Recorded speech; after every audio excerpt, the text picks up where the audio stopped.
Champion Cryotherapy is Albuquerque's leading provider of non-invasive cold therapy for weight management, pain management, beauty and wellness, and athletic recovery.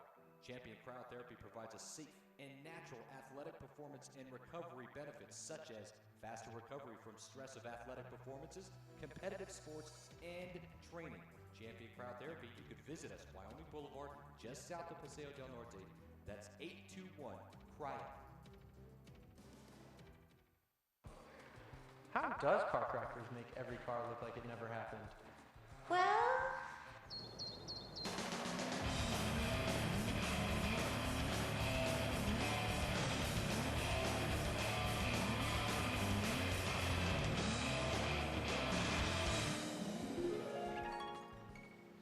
it's complicated.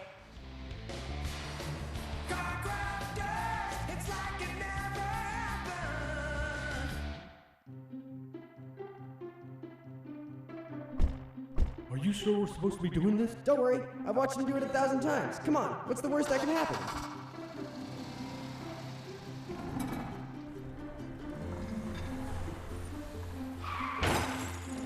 No! Bad dog! Hi, welcome to Car Crafters. What happened?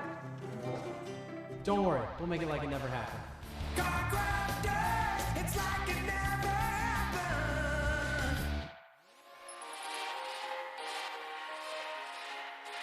Folks, there's no other way but to be all in. Either he's Lord of all, or he is not Lord at all. And you can experience the real and authentic, true life change that only God can provide to humanity. See, when we truly encounter Jesus and purpose to know him and follow his teachings, hashtag life change will occur.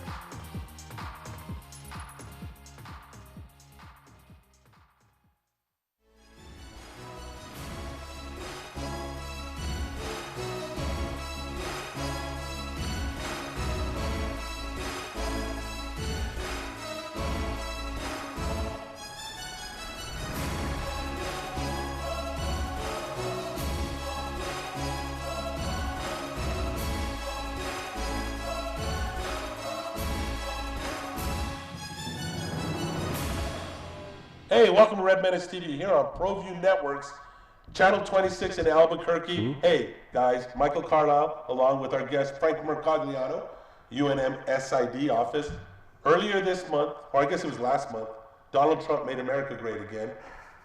This past weekend, Bob Davie made New Mexico football great again, getting the share of the Mountain Championship in the Mountain West Conference. We had to bring Frank in to talk about the game, the season, and everything so far, because there is a bowl game forthcoming. Your thoughts? Trump's hat and our colors are the same. So there you go. There you go. They're both right. Perfect. There we go. We got a winner. So Yeah. How do you mix the Cubs in there? We don't. Okay. We don't. You know, if you look, I was talking to somebody, and a lot of things have happened this year and in 1997. 2 ties in the NFL this year. Last happened in 1997. The Indians, sorry, Paul Krebs, sorry. The Indians getting to the World Series and losing in 7 games happened this year and in 1997. And in 97, the team won the Mountain Division Championship. And this year, the Mountain Division Championship. So it kind of... There we go. It all works out. Kind of all worked out. Now we got to get things where it happened in 1964 or 2017, because that's when we last won a conference championship. But we are certainly getting there. To think of where we were when I first got here with the 1-11s and how bad that was, and to see us just run up and down the field, and it felt like we were scoring during timeouts. It was just run, run, run, run. I'd never seen anything like that. To hear ESPN announcers speechless, where they just didn't know how to describe what was going on. Well, they kept showing Craig Bowl on TV, and he kind of looked, I don't know, was it that cold that he kind of looked like he had red face, like frostbite, a little bit like Dobie from Harry Potter. Just watching as they just running, his eyes were just like, there's nothing I can do. Okay, if my kids will see this, and so if I don't correct you, it's Dobby. It's not Dobie. Well, it's Dobie. It's from Harry Potter. I'm a big Harry Potter guy. There's a shock. I know. Do you have a Patronus? I don't have a Patronus. I do know about Harry Potter though. But it was funny because you see him on camera, and every time we would just run down, they'd show him, and he just had this face right here. This. Right. Yeah. Just like there's nothing I can do. I've tried everything, Yeah. and they just keep kicking me out and blowing holes wide open. I will tell you, I have a theory. I have a theory for athletics. And that is, there's one of three things that happen. You either play above what your capabilities are, you're going to be who you are, or you're going to be well below what you are. And then you go the same for the other team. I think in that game, we were well above our usual. I mean, our usual running game is, 350, 370. We were above it. And we were just playing out of our minds.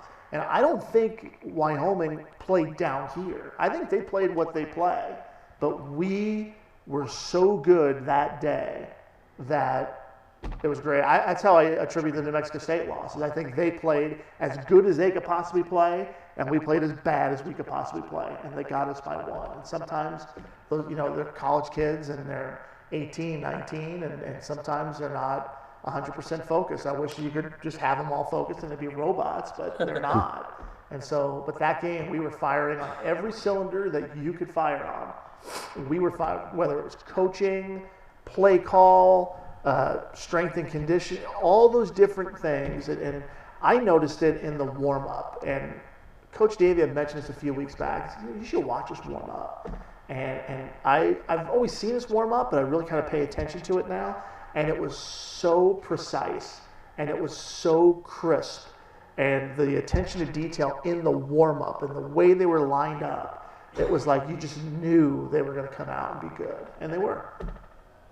Well, I want to ask you a question. Let's go back into the season. Let's go even back to last season.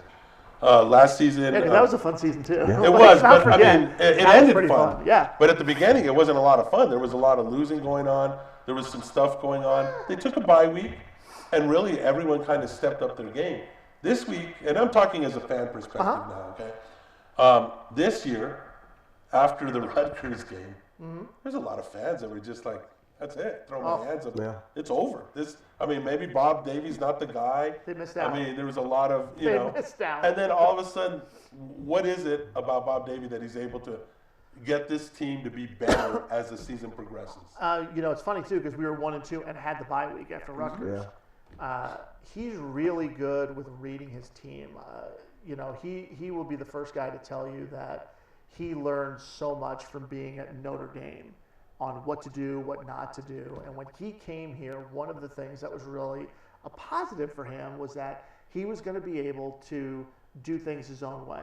When you're at Notre Dame, there's certain things you can't do. And I'm not even talking about the offense. Right. He would have to, on a Friday night for a home game, he'd have to speak at 5, 6, 7 different booster functions instead of worrying about his team and being around his team. And now he's always around the team on Friday night. He didn't have to do that much. There's not 9 booster clubs he's got to speak to. So I think he has a much better read on his team and his guys. And he has changed just from being here at UNM, from his first year to now. When he first got here, we were silver helmets. We were red at home, white on the road, silver pants at home, red pants on the road. That's it, which is exactly what Craig Bowl does, by the way. They have one set of uniforms at home, one on the road, and that's it. And, Coach Davey, to his credit, has kind of evolved a little bit. We have music playing at practices. Yeah. And I'm pretty, I know ESPN did the thing of every single coach, and they listed all the favorites, and his was Van Morrison. We're not playing Van Morrison. Trust me, it's not his. I've been out there. Yeah, I know what you guys play. It's not his music. It's not my music. It's like my teenage kids' music is what it is. Yeah. But that's, a way to get through to the guys. And I think he reads people, and he reads his team, and he reads his coaching staff probably better than any coach I've ever been around. And he's really good at knowing when to push, when to pull back, when to praise, when to get on them. And it's been so much fun to just watch him. I get to see him every day at practice. I get to see him, long distance, obviously during games, but just to see how he just reads things is really fun. And he's got a great staff around him. I mean, you're only as good as your staff, and his staff is really good. He's got a great mix of young guys, older guys, guys who've been in different offenses. He's been really good with it. Something else that's fun to watch is the Lobo offense. I feel like I'm in a tennis match. Oh, you Yeah, we look like tennis players. Yeah, exactly, Yeah, I'm the ball. Everybody in the stadium knows the Lobos are going to run the ball, yet they still do it effectively. This year, for the first time in school history, 2,000-yard rushers. This offense certainly makes UNM unique and stand out, but talk about how they're able to do it, even though everybody knows it's coming.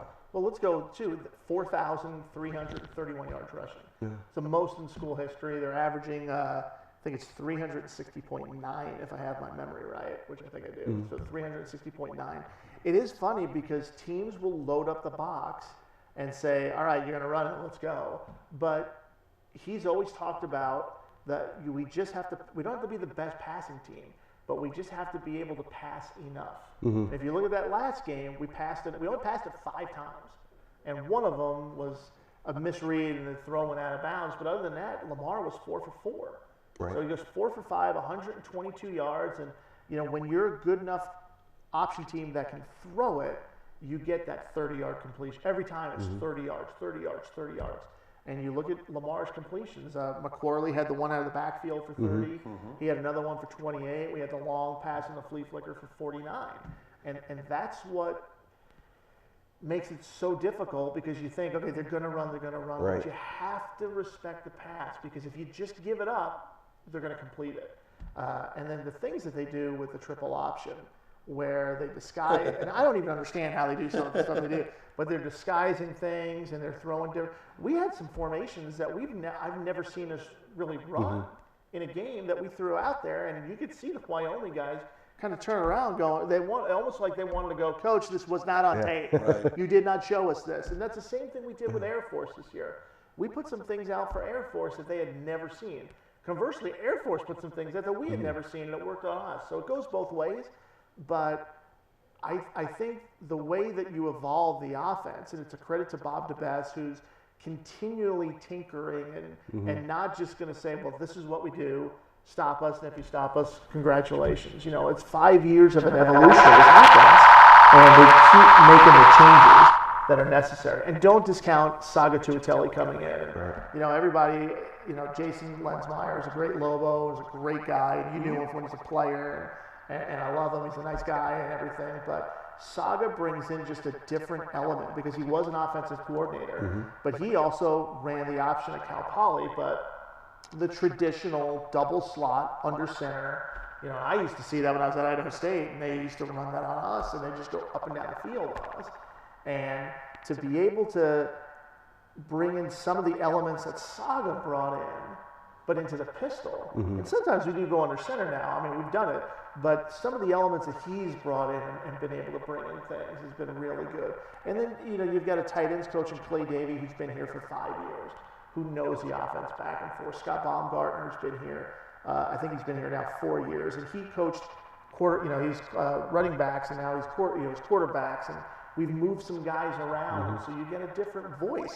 Bob DeBess has been the quarterbacks coach for years. Now he's the wide receivers coach.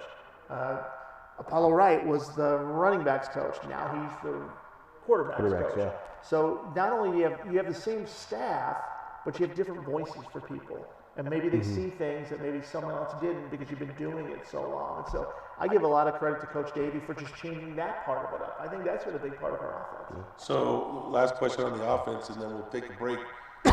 A lot of fans throughout Bob Davey's old timers are we going to throw the ball more? Why? I don't know why. I don't know why. I've heard Coach Davey say that it's easier to recruit a little bit to this offense than it would be to a spread. I know in years past, Rocky Long said the same thing, that it's a blue collar town. It's easier to do this, and I think, and correct me if I'm wrong, I've always heard this: offensive linemen love to run block more than they do pass block. Absolutely. They can just smash people. Because when you're pass blocking, you're very defensive. You're moving backwards, and you're just defending. And run blocking, you're just plowing people over. And it would have been, I want to say it was Daquan's long run. I think that was the one that made it 28-7. When they got off, I want to say it was Aaron Jenkins came off his block and came across and just decleated some. He just hammered him. That guy went down, and Daquan goes zip right through the hole, and he scores. Well, on the way off, Lamar Jordan jumped on Jenkins' back, and Jenkins carried him off. And Lamar was just kind of shaking him because, and it's it's one of those things where when you run block and when you hit those guys, it's just, I think they have fun. And it's a credit to our receivers that they sort of get into it. And, receivers, they all want to catch passes. And they all want to, the highlight catch and all that stuff. But, man, they have a lot of fun blocking. And they get it. And we couldn't do what we do without guys like Gambo and Patrick Reed. And, Pat Reed was a quarterback. And now he's out there blocking people and opening up lanes. And these are guys that are really good receivers. And then when they get their chance, they've come through for us, which has really helped, I think, the run game. Because not only do you have to respect the fact that we can pass, but you have to respect the fact that those guys are going to catch it. And we don't have a lot of drop passes this year. We had a lot more last year. We hardly have any. I mean, I could barely think of drop passes when you go through. There's not a lot. And so I think that's been a big thing for them. All right, let's take a quick break. We'll come back. We'll talk a little bit about the defense and possibly where this Lobo football team can be going for their bowl game. We'll be back right after this. Well, I'm going to the frontier, walking to the cashier, order up a root beer and a number one. Cover it with green stuff, one scoop is not enough. Find a booth is real tough, back by the Duke. Meet my family, meet my friends in the quirkiest restaurant I have ever been. All of Albuquerque's favorite spot, it's the Frontier Restaurant.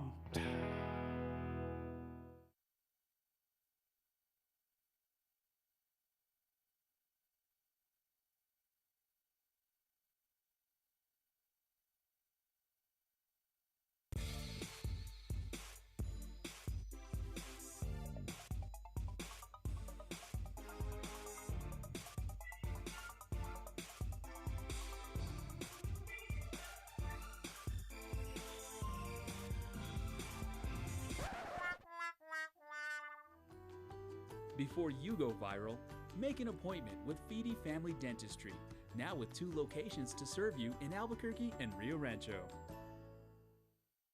They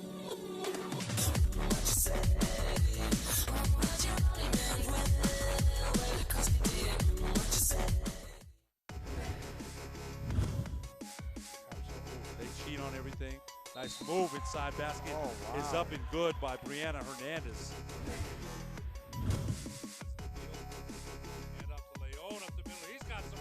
Leon wide open in the middle of the field. One man to beat. 5. Touchdown, Adrian Leon. Reynolds back to pass. And again, this time another fade again. This time it is caught. And it is to number.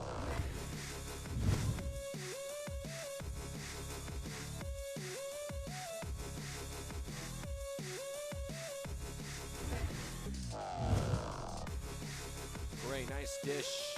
Vigil, that's a tough finish.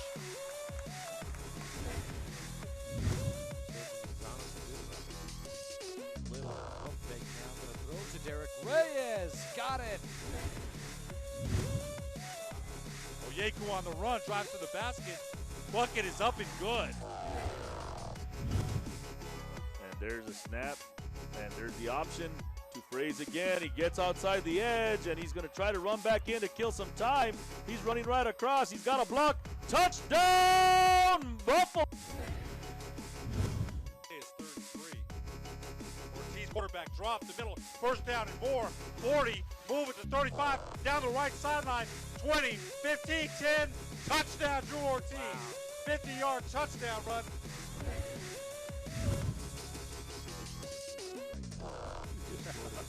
Jordan Here Bird we go, with here some we go. room, and he's off to the races. Look out, Jordan Bird. He's got one guy to beat, and he's going to go all the way. Touchdown.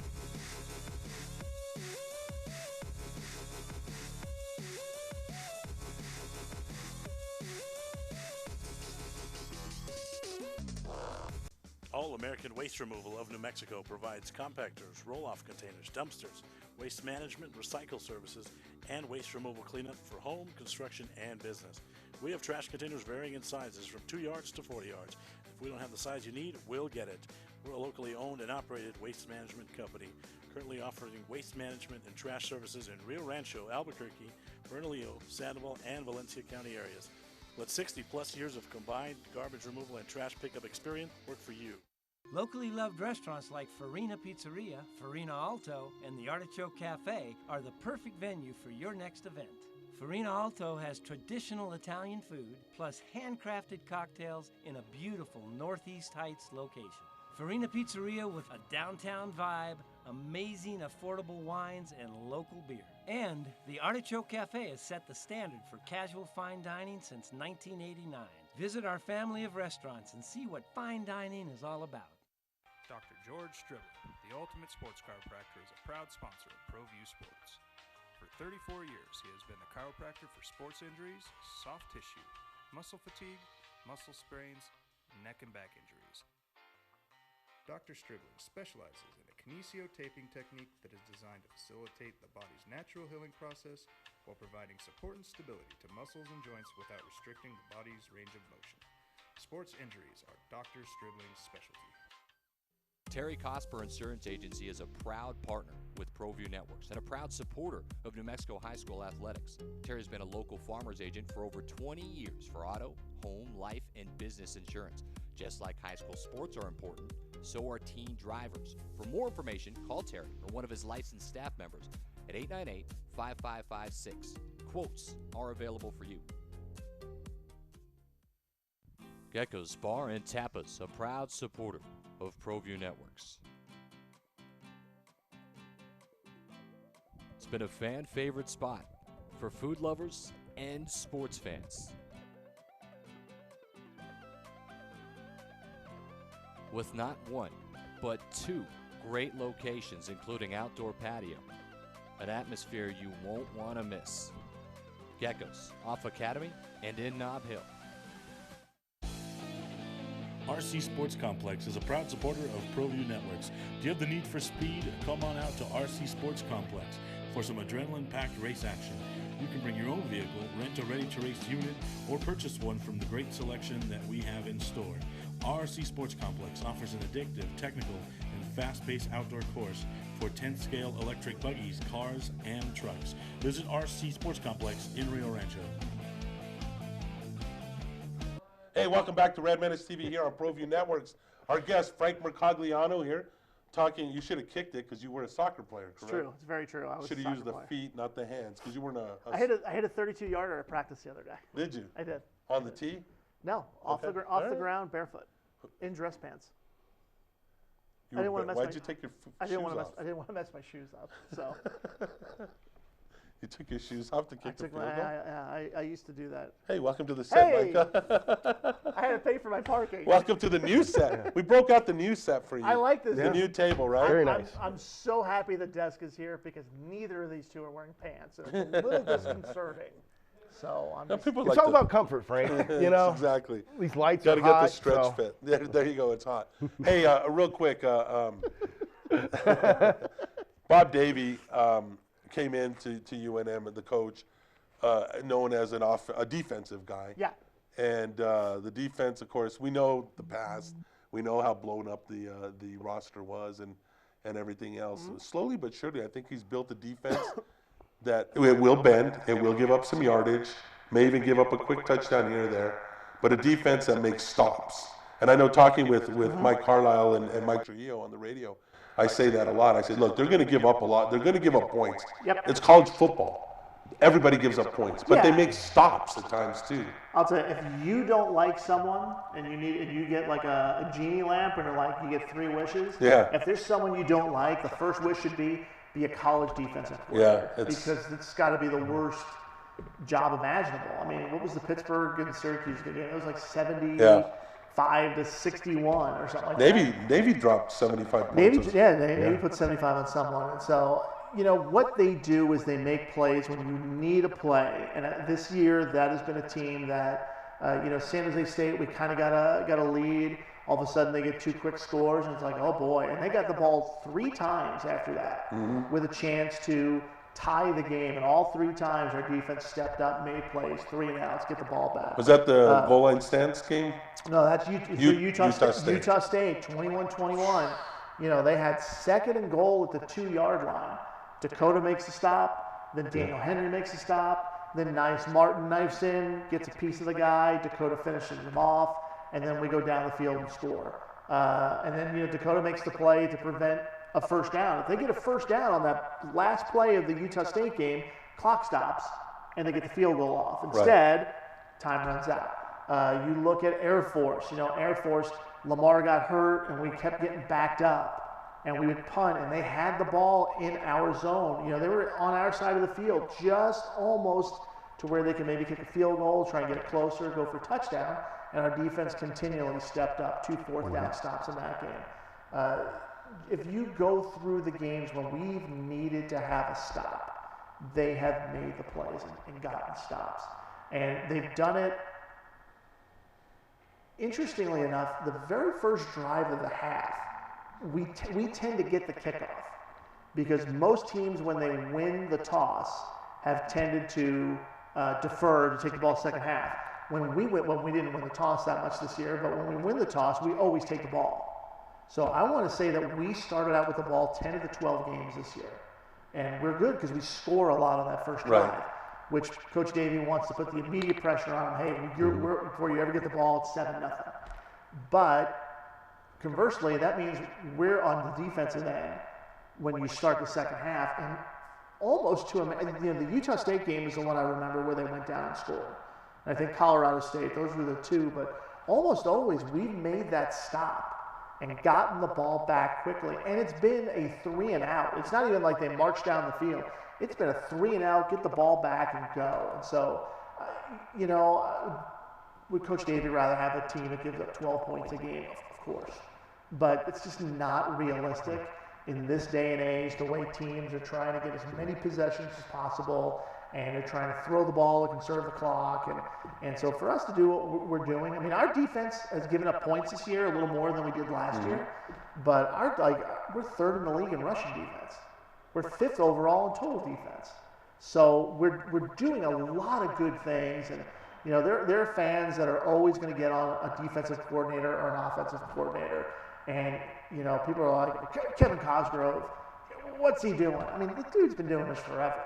And he knows that team inside and out. And, you know, we had 29 seniors. And a lot of those seniors on defense, when it was name a coach or a player that has, you know, influenced you, they're all like Coach Cosgrove. You know, because he's hard on me, but he's instilled discipline. You know, he's got my best interests at heart. He knows exactly how to motivate me. And his knowledge of the game and of life, and you know, Cosgrove's gone through a lot of things with his son and things like that. And so to see him and to see how the players react to the coach, to me, that's the best part. That's the thing that most people don't get to see. But to see how the players react to the coaches. You know, they love Coach McMillan. They love Coach Cosgrove. You know, they love Barry Sachs on the D-line. They love Coach Simmons as a corners coach. And so those are the things that are really cool to me.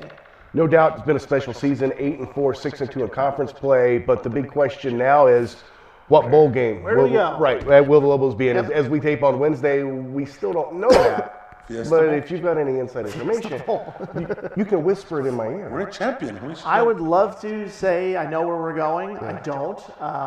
What'll be interesting is there's still so many things in play because of the games that are coming up on Saturday.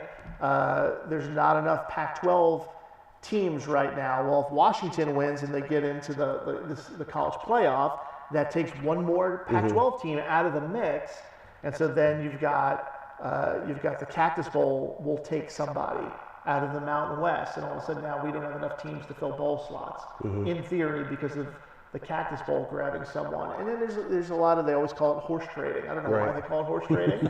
I've never traded a horse. I don't know about this. But there's a lot of trading back and forth. And so someone could get shipped. I've seen somewhere where there's a horse trade and someone doesn't go to the Nova Home Loans Arizona Bowl. And instead they go to the Zaxby's Heart of Dallas Bowl. Well, you know, we would go to there. I'm sure. We have a lot of Dallas kids. We've had fun in Dallas. The prevalent theory and the one I see most on the internet is us here, mostly against San Antonio UTSA. But when I look at those, I always look at that and I say, okay, do they follow the rules? And they almost never follow the rules. Right. And some of it, they don't follow logic.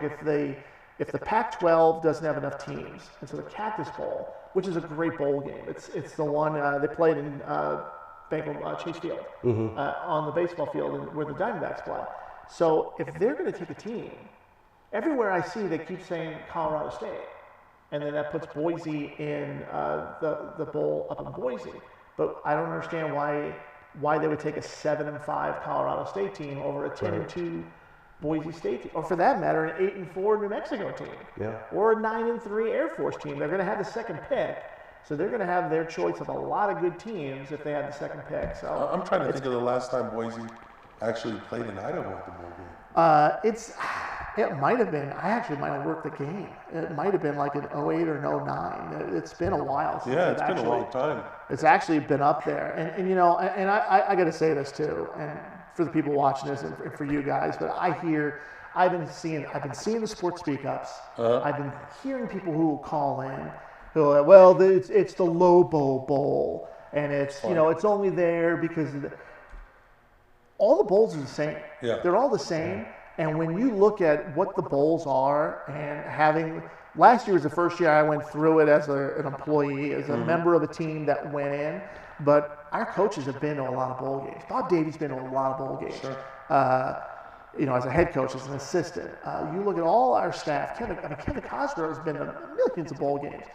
To a man, they all said what Jeff Symbieta and the Gildan New Mexico Bowl, the things that they do, the dinner, the big lunch where they bring in a speaker, and the things they do for the kids, and the gift suite, and just what they do, and going to the hospital and meeting the kids. They said it's as good as they've been, right, and as well as they get treated. So when people, and that's why when Bob Davie was asked, which one do you want to go to, he's like, I'll go to the New Mexico Bowl. Because you're going to get treated really, really well. Now, there's the ancillary thing of, it's a home game, and we get to be in our own locker room and stuff like that. And that's great, and we'll have a bigger crowd because it's a home game.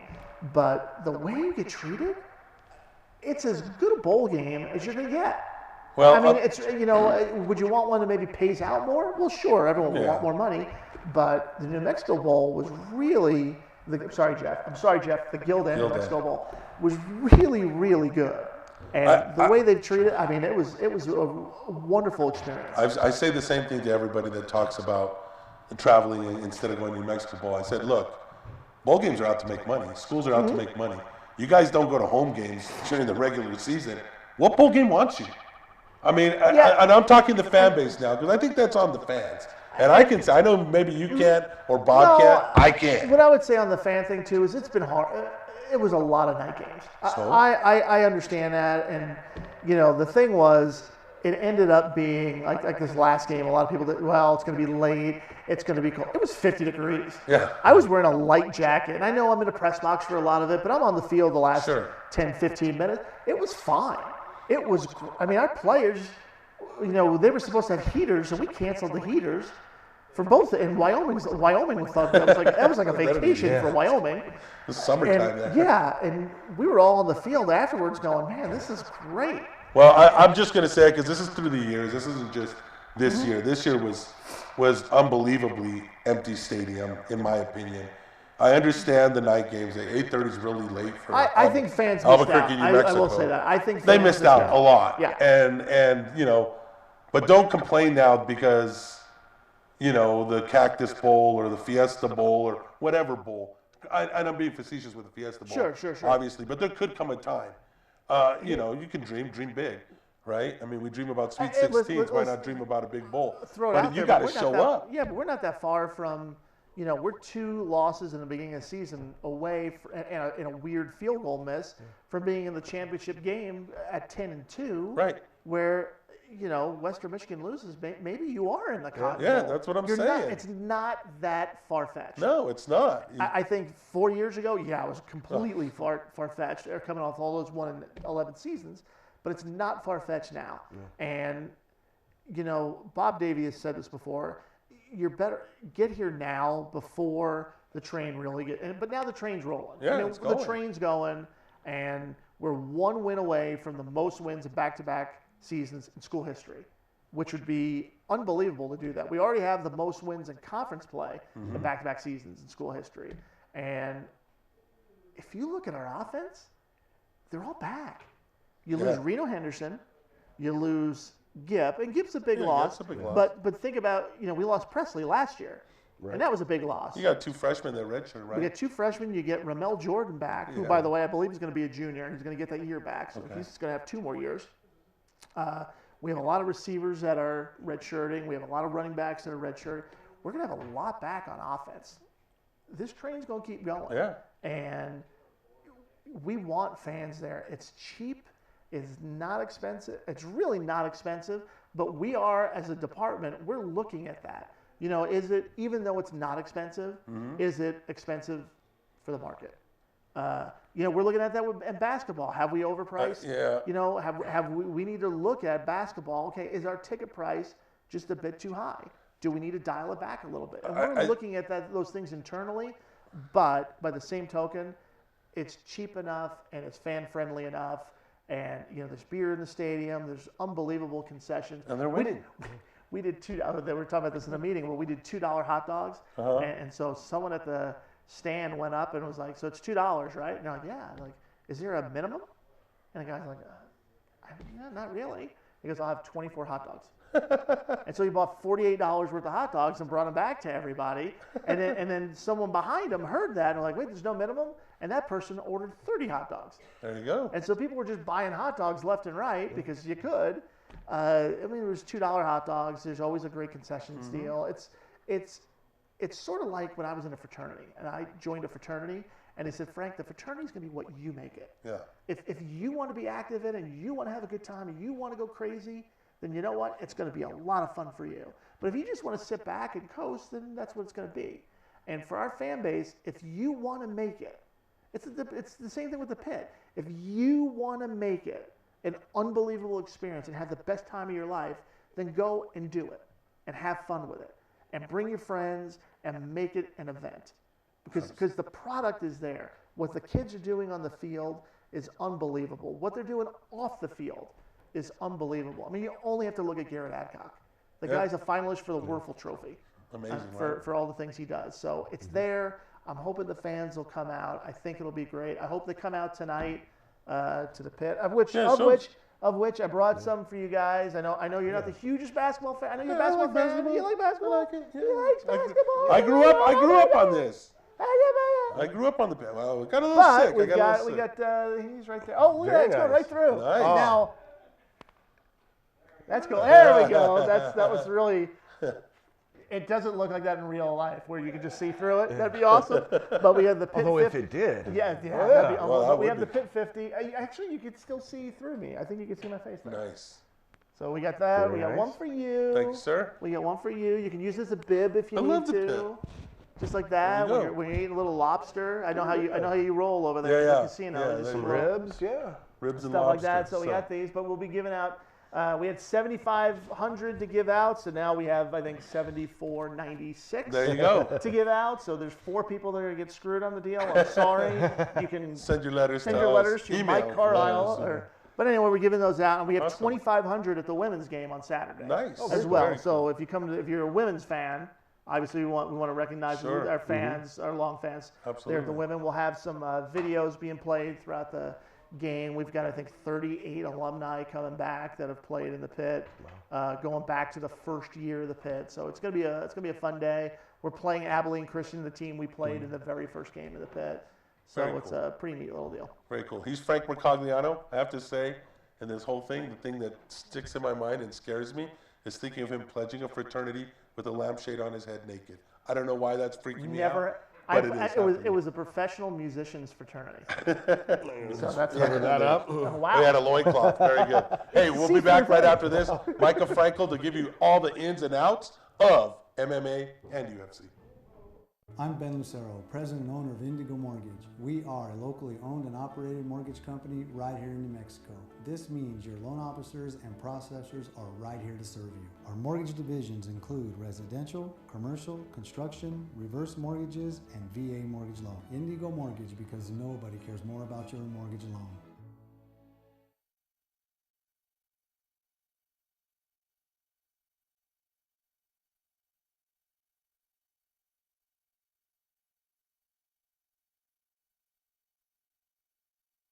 Jake's Hallmark supports local athletics and all of us here at Proview Networks.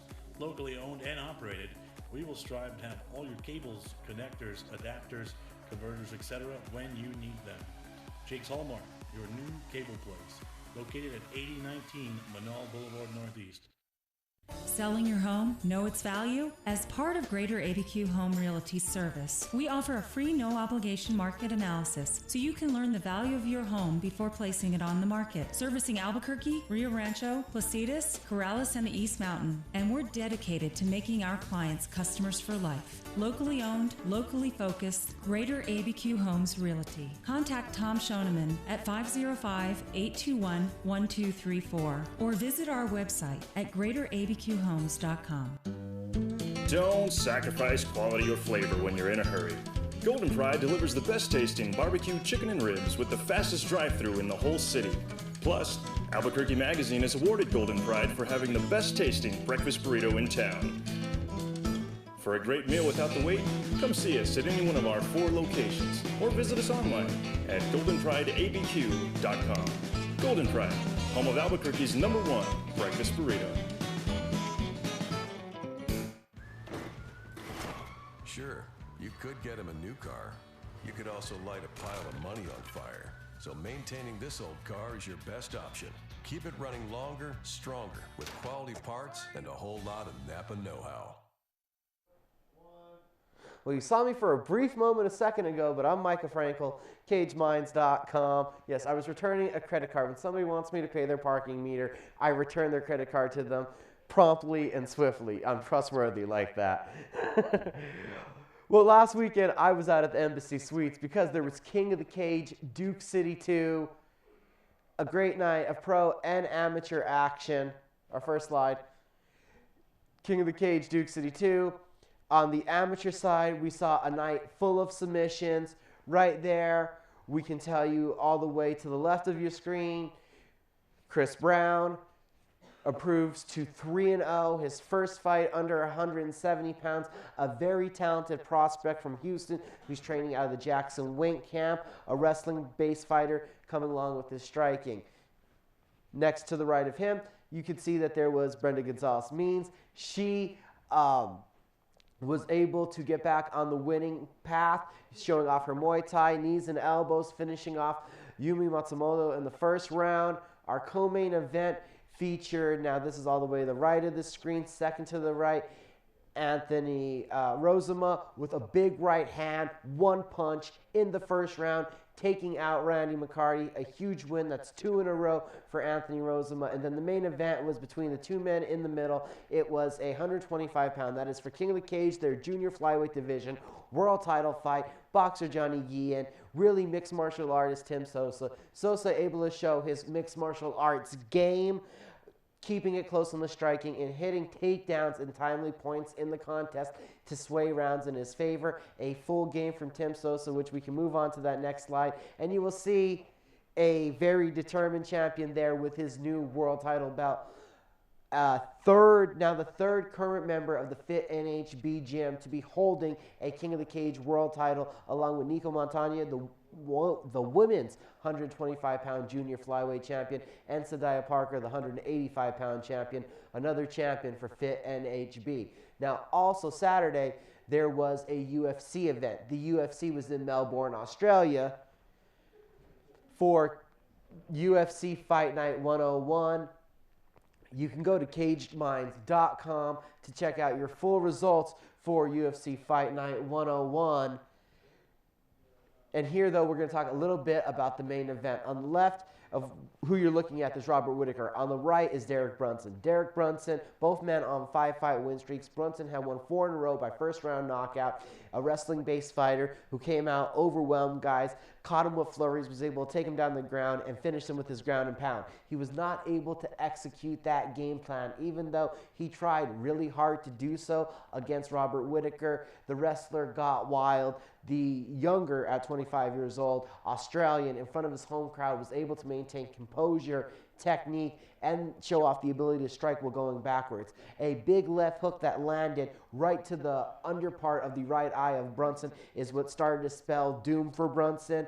That punch, it actually in turn looked like it closed Brunson's eye. Whitaker would follow up with 2 jabs from his left hand and then a right head kick, a couple uppercuts, and a few punches on the ground, and a huge first round win for the slight betting underdog, the number 8, now number 7 ranked middleweight in the world, Australia's top hope for a world title. For the full results, again, on that event, go to cagedminds.com.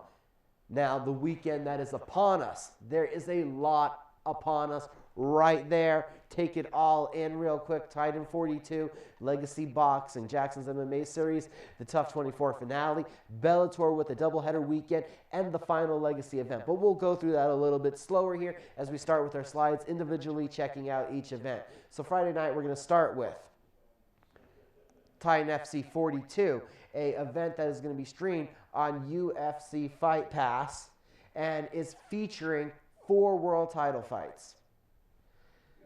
In the main event, you have tough alum Blackzilian member Jason Jackson taking on Diego Lima for the welterweight title. You also have Jose Torres, Shorty as he's nicknamed, challenging Pedro Nobre for the vacant flyweight title, as Tim Elliott, the current flyweight champion, may be busy Saturday night at the Tough finale.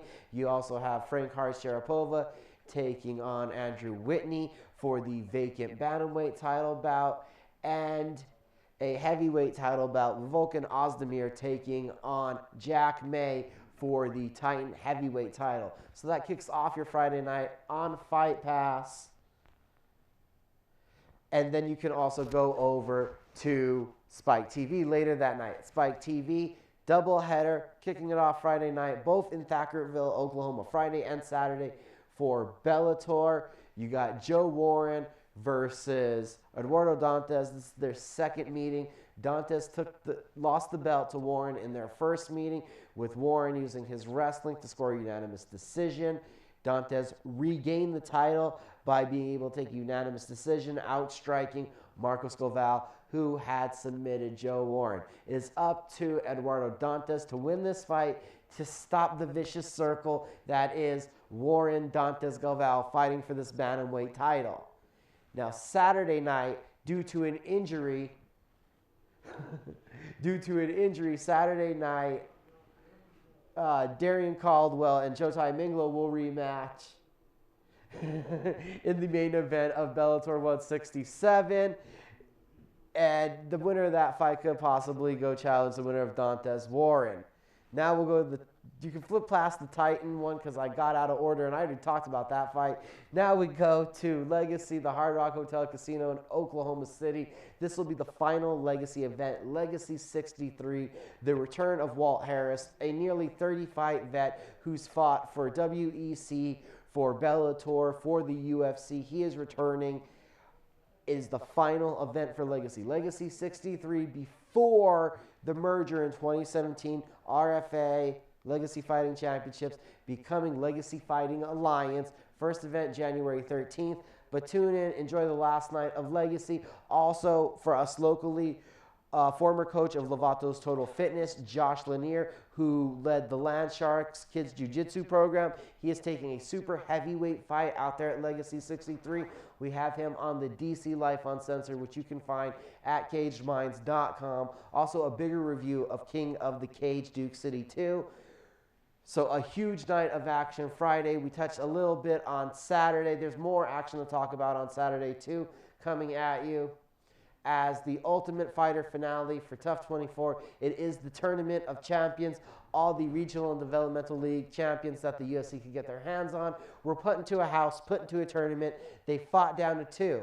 As of recording right now, you still have Yatsuhiro Masamoto taking on Tim Elliott in the final, which should air tonight as of the taping of this. And that winner will then Saturday night be facing Demetrius Mighty Mouse Johnson. The internet is alleging and rumoring that Elliott is the one that will prevail in this fight, but you have to tune in to find out and then see who will take a shot at the #1 pound-for-pound fighter in the world.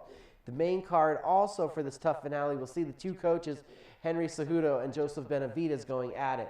Benavidez is 0-2 against Demetrius Johnson. Cejudo is 0-1. Both guys need a huge win, and to do it in emphatic fashion to try to get themselves really back into contention of ever seeing another title fight, or have to kind of hope that their student protege pulls off the big upset, putting them back in that title contention.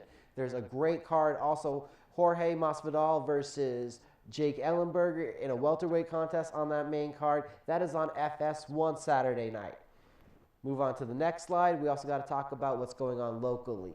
I will be at, and if you've been paying attention to Proview Boxing or Proview Networks, there's been a lot of talk about Legacy Boxing. Legacy Boxing, New Mexico's top contenders at the Camel Rock Casino this Saturday night. The main event will see 9-0 Augustine Benegas from Las Cruces going up to the Camel Rock Casino to that Espanola area to take on their favorite boxer, Tony the Warrior Valdez.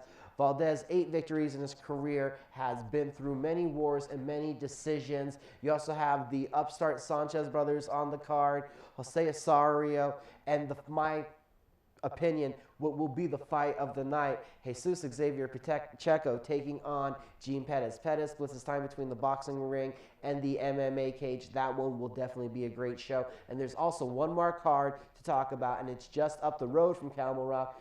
We're talking about the Jackson's MMA Series 20 going down also Saturday night, really stretching the fan base, stretching the media, 2 events in one night, but hopefully you can get out and enjoy one of them.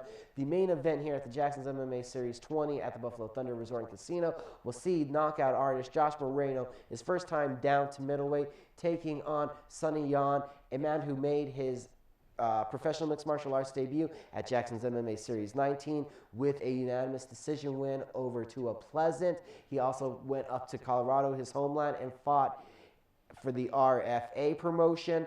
A great night of pro and amateur mixed martial arts. Stay tuned to CagedMinds.com as we will have coverage for all 7 of these events this weekend. And now we're going to move on to our final slide as we go with As the UFC Turns. Well, there in the bottom right-hand corner, you see Conor McGregor, and he normally holds 2 title belts, but now he's only holding 1 because another one has been stripped. Now, next to him on the left of the picture is Jose Aldo. Jose Aldo was the interim featherweight champion. Why was he the interim featherweight champion? Well, because McGregor there on the right was in refusal, as he was the world champion, to defend his title. He didn't believe in rematches after a 13-second KO of Aldo. Aldo had no reason for a rematch unless McGregor loses himself and to Nate Diaz, and then he wants a rematch. Then he believes in them.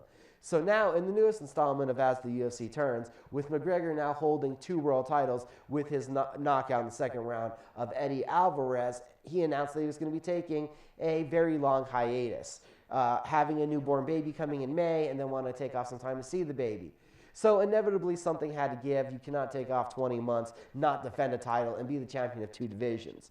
Well, you know, with greater powers that be, Daniel Cormier incurs a groin injury, has to pull out of next weekend's UFC 206, which has led to Max Holloway versus Anthony Pettis being pushed to the main event, which has led to the UFC stripping Conor McGregor because they just realized that they need to make Holloway Pettis an interim title fight because you can't have a main event without a title fight, and interim, schminterim, they just made up a belt. So in the newest installment of As the UFC Turns, next weekend, Anthony Pettis and Max Holloway will be fighting for a glorified #1 contenders belt to be able to fight Jose Aldo for a featherweight title.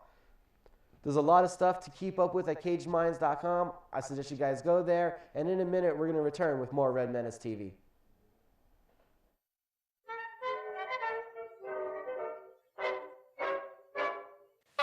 Hey, it's me, Rusty the Sports Clown. Guess what? We're going to take a moment just to be sentimental, so here we go. All right, last week was Thanksgiving. Time to be thankful and stuff. I don't know if you were thankful, but here's things I'm thankful for. I'm thankful for all my friends, thankful that I have a job, thankful for my family, awesome people. I'm thankful for the Red Menace allowing me to do this craziness, insanity, weird stuff on their show. I'm thankful for my producers, CJ and Fletcher, who, believe it or not, also host this wildly popular thing called Tipping Your Casino Dealer. Check it out on the internet sometime. I'm very thankful for sports. Oh my gosh, sports. Guess what time it is? It's time to be serious. No, wait, I was just serious. Okay, time not to be serious. Check it out. It's a sports break time right over here. See? Okay, we're going to start with high school stuff. All right, we had Las Cruces coming up to play Cleveland. Cleveland beat them 52-48 or something like that in the regular season. Badness. Okay, Cleveland's quarterback got hurt. Las Cruces just destroyed Cleveland in this game. All right, here's how it works. Rio played Manzano. Rio Rancho beats Manzano. So now, Rio Rancho hosts Las Cruces in the championship game this week. In the other big school game, 5A, it's going to be Artesia coming up here to Albuquerque to play St. Pius. What do I always say? Just go. Gotta go. All right, now we're going to take a step up to the Lobos. All right, this is great. This is great. How many of you remember Coach Davey saying after that game that ended because of the lightning delay and stuff, that the 300 fans that stayed, if you sent him a text message, he might send you something? Well, I was there with Rusty Jr., and we're standing next to my buddy Louis T. and his big sombrero. Can't miss him if you check it out. All right. I sent in a text. Check out what Coach Davey sent me. Isn't this cool? It gives the score, the time the game ended, 1:10 a.m. But the most important part, I was there. It says that right there. See, I was there. Okay, remember that. I was there, Rusty. Sports Clown. There, I was. The night before, we had Boise State playing Air Force. Air Force beats Boise State, giving them 2 losses. The Lobos have 2 losses. These are all in our division. We played Wyoming, who only had 1 loss. So if we beat them, it's a 3-way tie. What did the Lobos do? We won! So we are co-champs of the Mountain Division of the Mountain West Conference. Cool, huh? Now then, because of tiebreakers, Wyoming wins. I don't get it. Okay, Wyoming beat Boise, we beat Wyoming, and Boise crushed us. But that's okay. All right, the other half in the West Division, we have San Diego State moving on to play against Wyoming. What happened to San Diego State this past week? They got crushed by Colorado State. How crazy is that? The 2 teams playing for the championship both got crushed. That's weird. All right, we're going to step up a little bit more to the pros. All right, here we go. What do we have? We have, get this, Cowboys and Raiders. Oh my gosh, who would have thought this far into the season that those 2 teams would be leading their respective conferences? Amazing, I know. If you'd put money on this at the start of the season, that the Cowboys and the Raiders could actually play each other in the Super Bowl, you'd be a gazillionaire, which, you know, that's like being President Trump and being rich and stuff. Okay, now we're going to talk about kickers. How many of you remember the game a couple weeks ago, primetime game, Arizona and Seattle? Let's see. Arizona gets the ball, they drive down, miss a field goal in overtime. Seattle drives down, what do? Dink, they miss one too. Game ends in a tie. How does that happen? Then last week, what happens? There were at least 12 kicks. I thought it was like 142, but they said it was only 12. Okay, there were 12 extra points that were missed in regular season games. How does that happen? Okay, some of them, they said it was the weather. The kicker went dink and kicked the ball, and the wind took it way over there. In other games, what happened? The kicker kicks the ball, and some dude running through blocks it, stuffs it.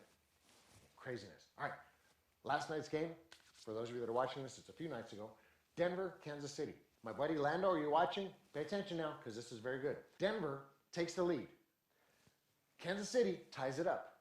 Denver kicks a field goal. It's good. Kansas City comes down. They kick a field goal. Dink. It's good. Denver drives back down. They kick a field goal. Dink. It's just like a Lando shot. No good.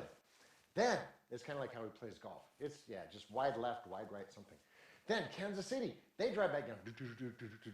And what do? They kick the ball. And see the upright thing here? The ball hits, dink, but it spins and goes through somehow anyway. The crowd is trying to figure out, was that good or not good? And the referee goes, it's good! So Kansas City beats Lando's Denver Broncos. Yay! My friend Lando, he cried a lot. It was cool. Now then, we have an Evil Rusty update. For those of you that saw him do damage on Michael Carlisle, it was very impressive, by the way. Evil Rusty has decided to straighten out his life. He wants to go back to clown college so that he can be much better than that zippity guy that works for 610. Also, he didn't have enough money to go to the good clown college in Florida. So he signed up at a clown community college. I think it's in Tucumcari, but I'm not sure. Anyway, it's something like $80 a semester or something. And he doesn't have all that money, but he's trying to save up for it. So if you want to help out, send your donations to care of Red Menace, support your local evil clown, and we'll see if he gets some money. Maybe he can get into Clown Community College next semester and, straighten out his life. We're hoping so. Next week we have a guest prognosticator dude. He's got some weird name like half live, half alive, half something or other, about this big. Maybe he's this big. We don't know yet. But he's excellent with lowriders. So check it out. He's going to be my prognosticator dude. All right, that's all I got, boys and girls. Sports. What do I just say? Just go. That's it. Love you. Bye.